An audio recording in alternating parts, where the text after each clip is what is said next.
భారతదేశానికి స్వాతంత్ర్యం వచ్చిన తర్వాత ఇప్పటి వరకు 15 మంది ప్రధానమంత్రులు ప్రమాణ స్వీకారం చేశారు. ఈ ప్రధానుల్లో ఒక్క గుల్జారీలాల్ నందా మాత్రమే 2 సార్లు 13 రోజుల పాటు పనిచేశారు. తొలి ప్రధానిగా జవహర్లాల్ నెహ్రూ రాష్ట్రపతి భవన్లోని దర్బార్ హాల్లో ప్రమాణ స్వీకారం చేశారు. ఈ దర్బార్ హాల్ విస్తీర్ణం 22 మీటర్ల వ్యాసంలో ఉంటుంది. ఇందులో కేవలం 104 మాత్రమే కూర్చునే సామర్థ్యం ఉంటుంది. సాంప్రదాయబద్ధంగా ప్రధానులు ఈ దర్బార్ హాల్లోనే ప్రమాణం చేసేవారు. రాష్ట్రపతి భవన్లో కేవలం కొందరు నాయకుల మధ్య ఈ వేడుక జరిగేది. కానీ రాష్ట్రపతి భవన్లోని దర్బార్ హాల్లో జరిగే ప్రమాణ సాంప్రదాయానికి చంద్రశేఖర్ బ్రేక్ వేశారు. అయితే ఆయన ఎందుకు దర్బార్ హాల్ను వద్దనుకున్నారు? ప్రధాని ప్రమాణ స్వీకారానికి తొలిసారి లైవ్ ఇచ్చిన ప్రధాని ఎవరు? The story. నెహ్రూ ప్రమాణ స్వీకారం ఎక్కడ జరిగింది? పీఎం ప్రమాణం భాషలో మార్పు వచ్చిందా? మోడీ ప్రమాణ స్వీకారం ప్రాధాన్యం ఏమిటి?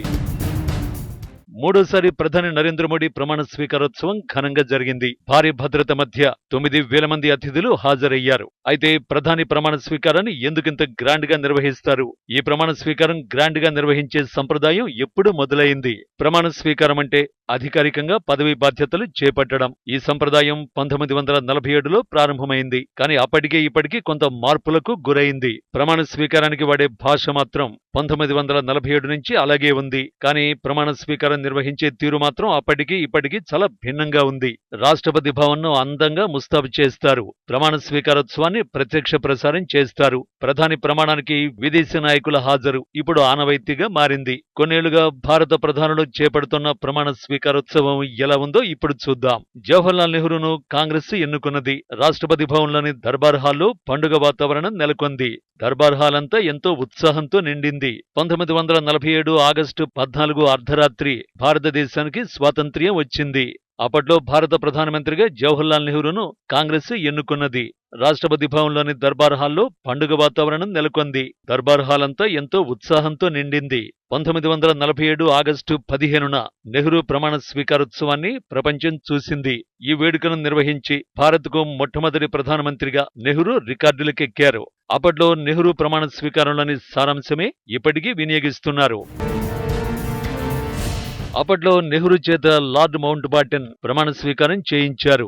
లార్డ్ మౌంట్ బాటన్ భారత చివరి వైస్రాయ్. ప్రమాణ స్వీకారం వేడుక ముగిసిన తర్వాత నెహ్రూ బయటకు వెళ్లడానికి అవకాశమే లేకుండా పోయింది. ఎందుకంటే ప్రధాని ప్రమాణ స్వీకారానికి లక్షలాది మంది తరలివచ్చారు. రాష్ట్రపతి భవన్ కు ప్రజలు పోటెత్తారు. స్వతంత్ర భారతదేశపు మొదటి నాయకుణ్ణి చూడాలని వారంతా తపించారు. గత్యంతరం లేక నెహ్రూ రహస్య మార్గం ద్వారా ఆ జనాన్ని దాటుకుని బయటకు వెళ్లిపోయారట. ఇక 1966 జనవరి 24న భారత ప్రధానిగా ఇందిరాగాంధీ ప్రమాణ స్వీకారం చేశారు. నెహ్రూ ప్రమాణ స్వీకారం చేసిన అదే రాష్ట్రపతి భవన్ దర్బార్ హాల్లోనే ఇందిరాగాంధీ కూడా ప్రమాణ స్వీకార ఘట్టాన్ని నిర్వహించారు. నెహ్రూ ప్రమాణ స్వీకారంలో వాడిన భాషనే ఇందిరాగాంధీ కూడా కొనసాగించారు. కానీ ఆమె ప్రమాణ స్వీకారోత్సవం జరిగిన సందర్భం అత్యంత కీలకమైనది. ఆమె భారతదేశపు 3వ ప్రధానిగా ఎన్నిక కావడమే కాదు, భారత తొలి మహిళా ప్రధానిగా ఆమె రికార్డు సృష్టించారు. ఇందిరాగాంధీ 3 సార్లు ప్రధానిగా బాధ్యతలు చేపట్టారు. కానీ వరుసగా మాత్రం కాదు. 1977లో మాత్రం ప్రమాణ స్వీకారంలో భారీ మార్పులు చోటు చేసుకున్నాయి. భారత్లో తొలి కాంగ్రెసేతర ప్రధానిగా జనతా పార్టీ తరఫున మొరార్జీ దేశాయ్ ఎన్నికయ్యారు. ఆయన ప్రమాణ స్వీకారం ప్రజాస్వామ్య నిబంధనల పునరుద్ధరణకు ప్రతీకగా జరిగింది. ఇందిరాగాంధీ హయాంలో దేశంలో గడ్డు పరిస్థితులు దాపురించాయి. 1975 జూన్ 25న నాటి ప్రధాని ఇందిరాగాంధీ ఏకపక్షంగా వ్యవహరించి దేశవ్యాప్తంగా అత్యవసర పరిస్థితిని విధించారు. ప్రజల కనీస హక్కుల్ని కాలరాస్తూ 21 నెలల పాటు అప్రకటిత నియంతృత్వం రాజ్యమేలింది. 1977 ఎన్నికల్లో ఇందిరా ఘోర పరాజయం పొందారు. 1977 మార్చి 25న మొరార్జీ దేశాయ్ ప్రధానిగా ప్రమాణ స్వీకారం చేశారు. అందుకే దేశాయ్ ప్రమాణ స్వీకారానికి ప్రత్యేకత ఉంది. ఎమర్జెన్సీ అనంతరం రాజ్యాంగ సమగ్రతను పునరుద్ధరించే నిబద్ధతను మొరార్జీ దేశాయ్ ప్రమాణ స్వీకారం నొక్కి చెప్పింది. 1984లో కాంగ్రెస్ మళ్లీ అధికారంలోకి వచ్చింది. అప్పట్లో ఇందిరాగాంధీ హత్యకు గురయ్యారు. ఆమె కుమారుడు రాజీవ్ గాంధీ ప్రధానమంత్రిగా నియమితులయ్యారు. భారతదేశానికి తొలి యువ ప్రధాని ఆయనే. 40 ఏళ్ల వయసులో ఆయన ప్రధానమంత్రి పదవిని చేపట్టారు. 1984 అక్టోబర్ 13న రాజీవ్ గాంధీ ప్రధానమంత్రిగా ప్రమాణ స్వీకారం చేశారు. ప్రధానమంత్రి ప్రమాణ స్వీకారాన్ని తొలిసారి అప్పుడే ప్రత్యక్ష ప్రసారం స్వీకారం చేశారు. ప్రమాణ స్వీకారోత్సవానికి వాడిన భాష మాత్రం సంప్రదాయంగానే కొనసాగింది.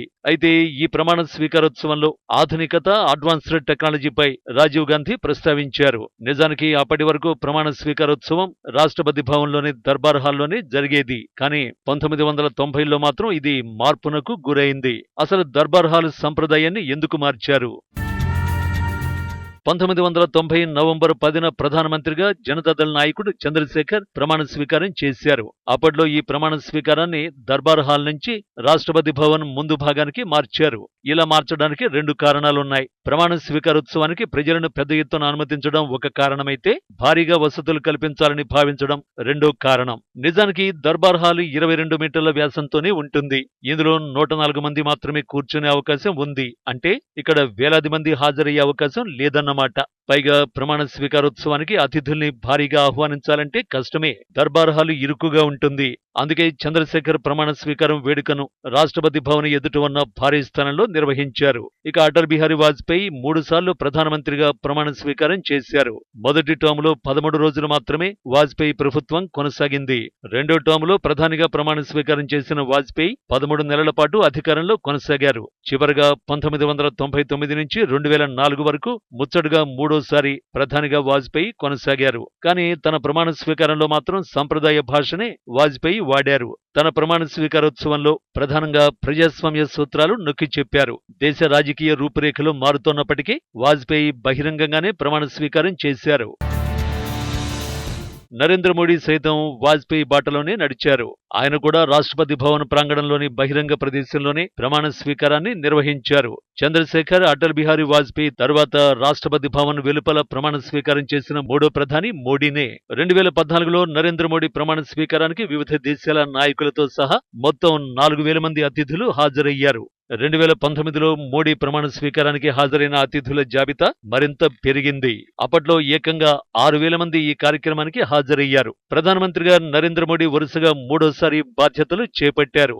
జవహర్లాల్ నెహ్రూ తర్వాత ఇలా వరుసగా మూడోసారి ప్రధాని బాధ్యతలు చేపట్టిన ఏకైక నాయకుడు మోడీనే. అందుకే ఈసారి తన ప్రమాణ స్వీకారోత్సవాన్ని మోడీ ప్రతిష్టాత్మకంగా తీసుకున్నారు.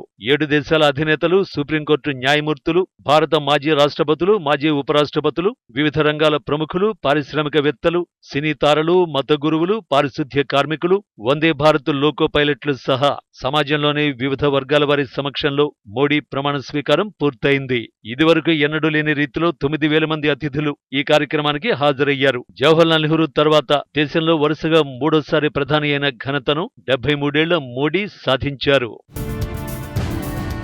భారత ప్రధానమంత్రులుగా ఇప్పటి వరకు 15 మంది పనిచేశారు. అయితే వారిలో గుల్జారీలాల్ నందా మాత్రమే తాత్కాలిక ప్రధానిగా 2 సార్లు కేవలం 13 రోజులు మాత్రమే పనిచేశారు. అయినప్పటికీ ఆయన కూడా ప్రధానిగా ప్రమాణ స్వీకారం చేశారు.